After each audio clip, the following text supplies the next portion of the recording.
Nam xin kính chào quý vị và các bạn.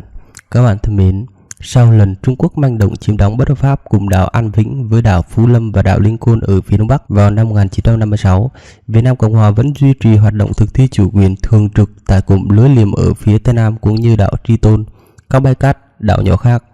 Đến khi Trung Quốc ngang ngược mạo xưng chủ quyền vào ngày 11 tháng 1 năm 1974, cũng như gia tăng các tàu chiến, tàu cá chở quân nhân tới cụm lưới liềm, Việt Nam Cộng Hòa lượt điều 4 tàu chiến ra bảo vệ Hoàng Sa, mở đầu cho sự căng thẳng ở quần đảo Hoàng Sa, và hai bên bắt đầu bố trí toàn bộ lực lượng cho trận hải chiến Hoàng Sa vào 10 giờ 25 phút ngày 19 tháng 1 năm 1974. Hôm nay, chúng ta hãy cùng nhau điểm lại tương quan lực lượng của hai bên trước khi diễn ra trận hải chiến này. Về phía lực lượng Việt Nam Cộng Hòa có các tàu Tuần Dương hạm Trần Bình Trọng. Tuần Dương hạm Trần Bình Trọng nguyên là tàu USS Castle Rock, biên chế cho Hải quân Mỹ vào năm 1944, sau đó chuyển qua cho tuần duyên nước này và rồi bàn giao cho Việt Nam Cộng Hòa năm 1971. Tàu dài 94,72 m, rộng 12,52 m, độ choán nước là 1.766 tấn, độ choán nước tối đa là 2.800 tấn, vận tốc tối đa là 18 hải lý trên giờ. Vũ khí bao gồm một pháo 127 ly trước mũi, một pháo 40 ly đôi ở sân thượng phía trên khẩu 127 ly, hai khẩu 40 ly hai bên hông, hai khẩu 20 ly hai bên hông đài chỉ huy. Thủy thủ đoàn khoảng 200 người. Hạm trưởng của HQ-5 là Trung tá Phạm Trọng Quỳnh.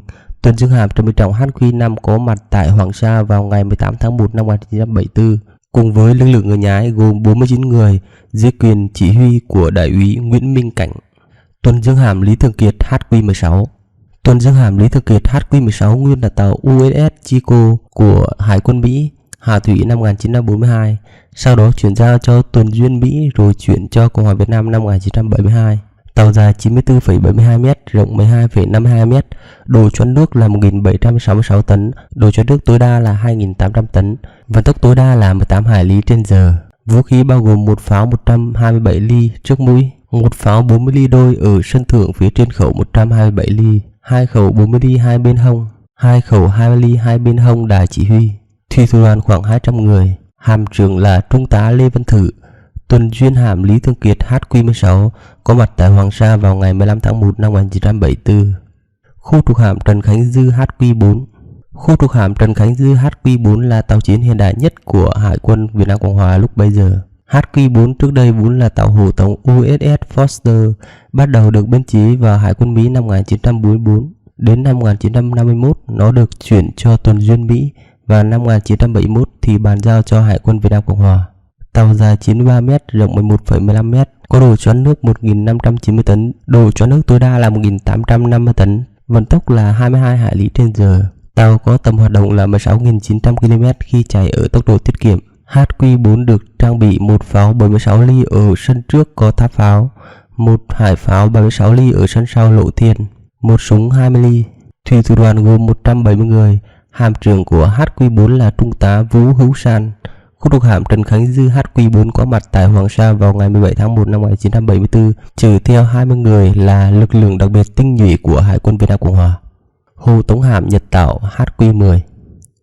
Hộ tống hạm Nhật Tảo HQ-10 vốn là tàu quét mình USS Serene của Hải quân Mỹ, được hạ thủy vào năm 1943 và chuyển giao cho Việt Nam Cộng Hòa năm 1964. Tàu dài 56,24 m, rộng 10 m, độ choán nước là 650 tấn, vận tốc tối đa là 14 hải lý trên giờ. Tàu có một pháo 76 ly ở phía mũi, hai súng 40 ly ở hai bên hông, 4 súng 20 ly đôi ở hai bên đài chỉ huy. Thủy thủ đoàn gồm khoảng 8 người. Hạm trưởng của HQ-10 là thiếu tá Ngụy Văn Thà. Phía Việt Nam Cộng Hòa cũng chuẩn bị một lực lượng dự bị gồm tuần dương hạm Trần Quốc Toản HQ-6, hộ tống hạm Chí Linh HQ-11. Có thông tin là các phi đoàn phản lực F-5 và A-37 được lệnh trực chiến ở Đà Nẵng để thực hiện chiến dịch yểm trợ trên không. Ở đây có một điểm cần lưu ý, đó là cách gọi các tàu chiến dưới thời Việt Nam Cộng Hòa khá đặc biệt. Tuần Dương hạm là tàu lớn nhất của Hải quân Việt Nam Cộng Hòa, nhưng thực ra là tàu cũ của Mỹ, có độ choán nước khá nhỏ, hỏa lực hữu hạn, khác với khái niệm tuần dương hạm phổ biến của thế giới, vốn chỉ loại tàu chiến có độ choán nước trên 9.000 tấn và hỏa lực cực mạnh. Lực lượng xâm lược của Trung Quốc theo sách tài liệu Hải chiến Hoàng Sa của Vũ Hữu San và Trần Đỗ Cẩm cho biết phía Trung Quốc có tổng cộng 11 tàu các loại bao gồm Hai hồ tống hạm Kronstadt mang số hiệu 271 Cẩm Châu và 274 Lô Châu. Tàu hộ tống săn ngầm Kronstadt do Liên Xô sản xuất, kích thước tiêu chuẩn với chiều dài 49,5 m, chiều rộng 6,2 m, độ mực nước là 2,4 m, lượng choán nước là 320 tấn, tốc độ tối đa khoảng 18 hải lý trên giờ. Tàu được trang bị một khẩu pháo 85 ly một nòng, hai khẩu pháo 37 ly một nòng, hai súng máy 12,7 ly, hai bệ phóng tên lửa 1.200 ly và 250 ly, hai dàn thủy lô chống ngầm và hai dàn thả mìn. Thủy thủ đoàn khoảng 60 người. Hai chiếc tàu rà mìn cải biến T-43 mang số hiệu 389 và 396 được thiết kế dựa theo các trục đôi hạm T-43 của Liên Xô. Trọng tải của mỗi chiến hạm là 590 tấn, dài khoảng 60 m, rộng khoảng 8,6 m. Tàu được trang bị hai pháo đôi 37 ly, hai pháo đôi kiểu 25 ly, hai pháo đôi kiểu 14,5 ly. Vận tốc của tàu đạt 17 hải lý trên giờ. Thủy thủ đoàn khoảng hơn 70 người. Hai tàu đánh cá vũ trang 402 và 407 được trang bị đại bác 25 ly. Hai tàu ngầm loại Romeo Class 033 mang số hiệu 282 và 289 đến Hoàng Sa sau ngày 19 tháng 1 năm 1974, hoạt động trong vùng nước cạn, được dùng trong công tác tuần tiễu và phòng thủ bờ biển. Trọng tải của mỗi tàu ngầm là 1.300 tấn lúc nổi và 1.830 tấn lúc lặn. Chiều dài khoảng 76,6 m, rộng khoảng 6,7 m.